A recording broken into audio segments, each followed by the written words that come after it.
Episode number 322 of the Wholesome Fertility Podcast. Welcome to the Wholesome Fertility Podcast. Today I am going to be talking about why positive thinking isn't always so positive, especially when it comes to the fertility journey, and why it could sometimes be a trap. So stay tuned. Welcome to the Wholesome Fertility Podcast. I'm Michelle, a fertility acupuncturist here to provide you with resources on how to create a wholesome approach to your fertility journey.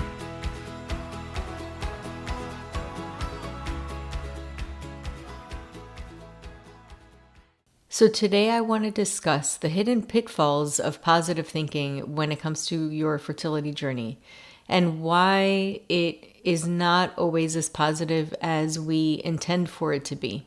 So there's a good reason why positive thinking or the movement of positive thinking has made such a huge impact on a lot of people, and you'll hear a lot about it when it comes to so many different things, when it comes to work, when it comes to your body, when it comes to like so many things. And the reason why I think it is so impactful is the aspect of it of really guiding our minds to the possibilities of things happening. And there's definitely benefits to that. However, it could be a trap. It could be a trap to think positively. And I'll explain why. Especially when it comes to the fertility journey, sometimes it can actually make things worse. So you may have heard of the term or the phrase toxic positivity. So yes, anything can become and turn into something unhealthy, even positivity. You may have been in a situation where you were trying to explain how you were feeling to somebody you really care about, and you just needed to get a load of emotions off your chest. And as soon as you do that, the person says, well, maybe it's this, maybe it's that, or trying to sort of shift the way you're looking at things. And then you find yourself feeling worse. The likelihood of why you were feeling so bad is because in so doing, in the good intention of your friend or your family member to try to get you to just stay positive. Or another example is going to a dinner party and being told, people sometimes at the last minute, when they start to feel relaxed, that's when they start to get pregnant. So you get stories like that over and over again. But the reason why it could be so detrimental and it can actually have an impact that's the opposite is because you start to feel invalidated for your feelings, and you're not feeling like whatever it is that you're experiencing is valid, and you shouldn't feel that way. And there's almost an element that sometimes can turn into a level of shame in feeling that you can't just feel how you're feeling without, I guess, a positive judgment. So positivity, just like negativity, it could be a judgment on something. And it can also get you into a state where you don't really feel authentic. You're feeling like you have to be a certain way. And that doesn't come from where you're truly feeling. It doesn't really align with how your current state is. So when you're constantly going against yourself, then it can cause you to feel worse. So ultimately, the reason why you would even implement anything as positive thinking is to feel better. So when you're trying to implement something that you don't really feel aligned with, then it can add an extra added pressure to your already pressure-filled journey trying to conceive. So then on top of all of that, you feel shame or bad or guilt for feeling negative emotions. And these negative emotions are actually very normal emotions to have. And sometimes you start to beat yourself up because you think to yourself, well, is it because I wasn't being positive that I'm not conceiving? Am I not being positive enough to make my fertility work? And then it gets you onto this whole other rabbit hole of thoughts and ideas that, again, only make you feel worse. So let's just look into why those things make you feel worse. It's because you are feeling your truth of emotions, and regardless of it feeling, I guess, negative, but again, that's a judgment. By denying that, by putting that judgment of this is a negative feeling and I have to feel much better, then there's pressure and there's also resistance that's being created in regards to what is for you in this present moment. So rather than putting judgments on anything that you're going through emotionally, and rather than looking at emotions as inherently good or bad, allow them just to be what they are. And this is one of the things that is so powerful about a mindfulness practice, is that we're not trying to suppress anything. You're just allowing things to be. And so emotions can be like energy. And this is one of the reasons why in Chinese medicine, the way we focus on the body and the thing that actually heals the body is creating a sense of flow. So when you're taking something and you're either constricting and you're not really aligning, you're resisting, or you're attaching too much, then you're not allowing a state of flow and you're not allowing this state of yin and yang balance. So suppressing or denying emotions in the name of positivity can actually create an emotional backlog, and it can lead to increased stress and even physical symptoms.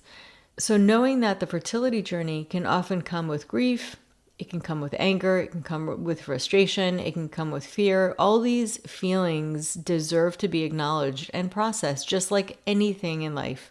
So if those things are suppressed, that is not true positivity. On the other hand, allowing yourself to feel the feelings and go through the motions and allowing them to move as their normal progression is naturally, that can allow a spontaneous feeling of joy from that release of emotions. So there's a difference between trying to force joy and trying to force positivity than to be in a natural, spontaneous state of joy by allowing yourself that space and that freedom of allowing yourself to really just truly, freely express yourself. Now, that doesn't mean to express yourself by hurting other people. Everything's in a balance. So you use your expression in a way that doesn't really harm other people or doesn't impact other people, other than allowing them to be part of your journey or being there as a support, but really processing emotions in a healthy way. Sometimes this means going and seeking therapy from a qualified professional, and ideally somebody who really understands your specific needs. So it could be somebody who specializes in fertility wellness. So it's important to have somebody who's really trained in that specific specialty. And I also want to note that processing emotions is very distinct from staying in those emotions. So there's a difference between allowing emotions to move through, because naturally, if you really allow emotions to go freely, they're going to come and go and they're not going to stay stagnant. When you find yourself almost persisting in those states of emotions all the time, that too is not a natural state. That's actually forcing yourself to stay in it because either we feel shame or we feel we deserve to feel that way, or that we don't personally allow ourselves to move through it until we get that object of desire. In the case of fertility, it's conceiving. And what happens is, even if you do get conception and conception occurs, you'll realize that through that stagnation of emotions, that once you do get what you desire, those emotions don't necessarily go away. And that actually takes a lot of people by surprise as well. Processing emotions definitely requires us to be accepting of our state, accepting of what is in this moment, accepting how we feel in this moment, and really truly like giving ourselves that self-compassion and that full acceptance of us in our state, how we are in this moment. And when we do so, we're allowing the process to happen and unfold as it needs to, naturally. But it is important to either get proper support if need be, depending on how extreme those emotions are, and depending on if we don't feel like we can get through it by ourselves. And it's very important not to have shame around that and to be able to ask for help when we need it. So taking this to ancient Chinese philosophy and really the Tao, which is what Chinese medicine is based on. If you haven't heard the earlier podcast that I've had where I talk about the Tao and I talk about how it really translates as the way and allows life to flow best in the state of balance and not extremes. So those are things that are really important. So being too positive is actually considered an extreme. Having something where it's not natural for us and we're kind of forcing a smile is considered an extreme. It's not considered a state of balance if you look at it from a Chinese medicine perspective. And ultimately, it's really realizing that there is no good or bad when it comes to emotions, and there is no good or bad when it comes to states. The best possible harmonious state that you can be in is allowing both the yin and the yang, which are complete opposing forces, to harmonize and work to balance each other together in complementaries. And really understanding that yin represents stillness, receptivity, coolness, it's more inert, and yang represents activity, action, and heat. And so many times through the fertility journey, we can be very proactive. We want to do a lot. And sometimes we're feeling the feelings that we have. We can go into a yin state and allow ourselves to process that and to be in stillness and to be giving ourselves that space to process whatever it is that we need to go through. Knowing that this harmony, there is no good and bad, and that really ultimately it's about listening to our hearts and allowing what is in its full entirety with no judgment. So you may be asking, where do I go from now? I don't want to feel horrible. I don't want to feel like this difficulty. And I want to think positively, because thinking positive can help improve physicality and it can help improve a lot of things. And yes, there is truth to that. Absolutely. But it's important to keep it in balance. And ultimately, what a lot of the ancients say and a lot of ancient traditions is really neutrality is key to flow. So neutrality is the ultimate state of yin and yang balance. So when you have both opposites harmonizing, you create a neutrality. And that neutrality, that homeostasis, is the key to flow. And that allows the flow of your divine intelligence in your mind and your body. And when I say your mind, those are the things that really connect you with your intuition, where it allows you to have the clarity of mind so that you are able to create consciously. And yes, absolutely, you can create consciously in your life. However, if you're creating from a state of stress, then that will taint and underlie the intention of where you're coming from in your creation. So yeah, 100% we are creators, and 100% thinking in a way that is positive can really impact your journey.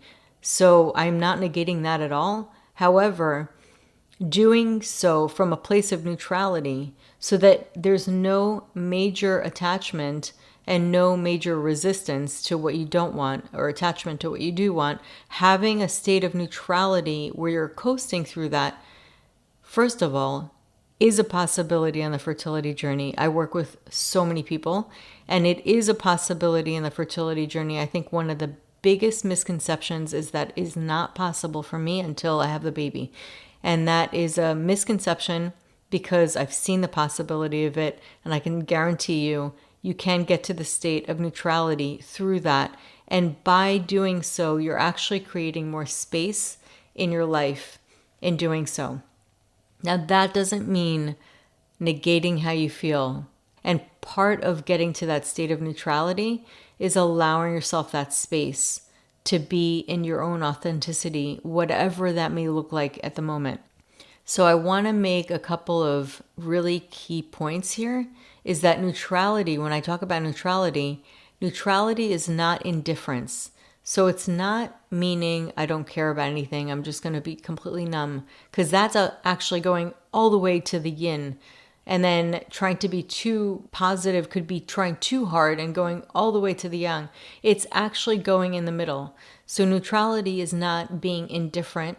Neutrality doesn't mean you're not doing anything. It's creating a state of equilibrium and flow where your emotions can rise and fall without pulling you out of alignment. And you can imagine it like a river flowing smoothly. So knowing that obstacles come and go, but the water continues to flow. And so when it comes to Chinese medicine perspective, flow is bidirectional.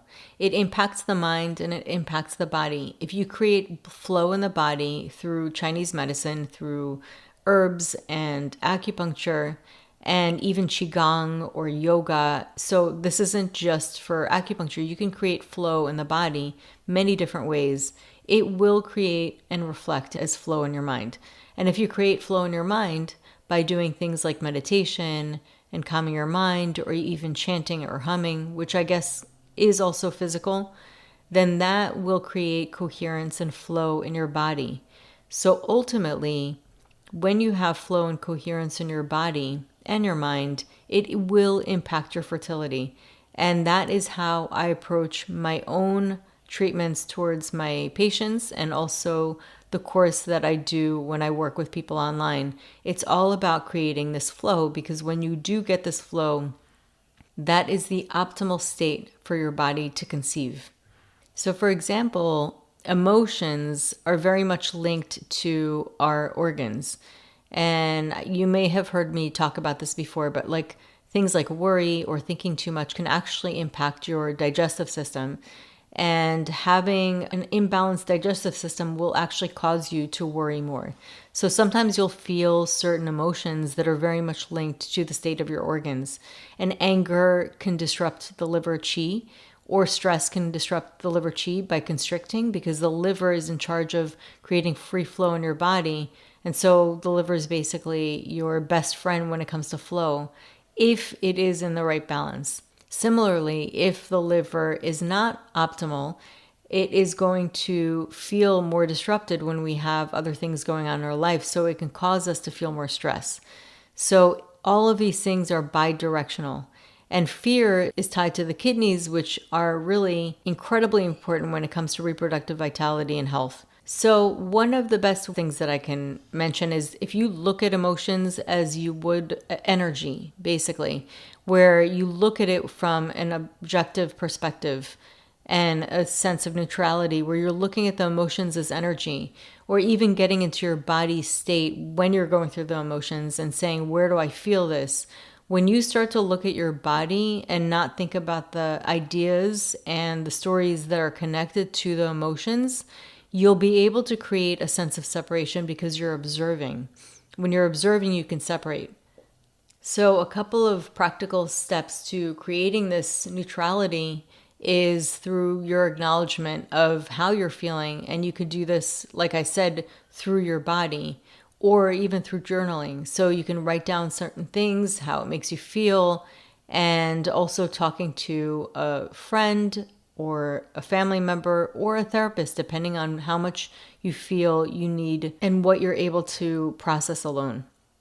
Another technique that can help us really become more neutral is things like meditation, mindfulness, even yoga, tai chi, moving your body, able to really feel and process your emotions somatically through your body can help.